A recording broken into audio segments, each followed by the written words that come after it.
For today's video, DIY change oil natin si BBC at yan ang mga gagamitin natin. Ayan, tanggalin na natin yung drain plug gamit ang wrench para lumabas ang oil.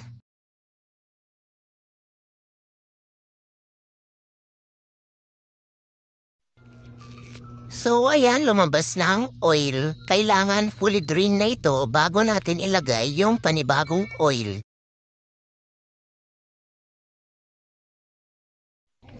Sunod natin tanggalin yung oil filter gamit ang top wrench.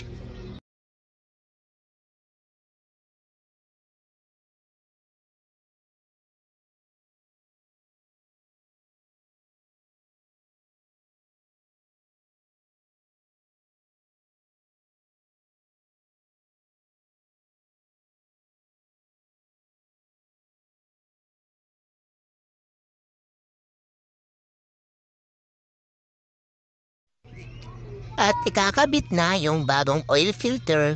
Papahiran lang ng konting oil yung gilid based sa instruction nito. Huwag masyado mahigpit ang paglagay.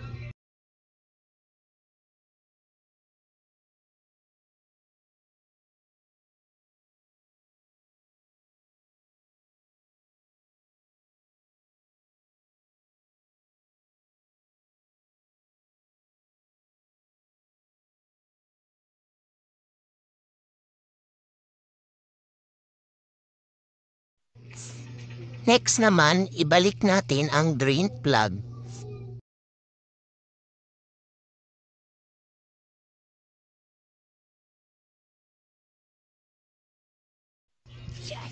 Ilagay na natin ang oil. Kailangan 3.8 liter or check ang oil indicator line.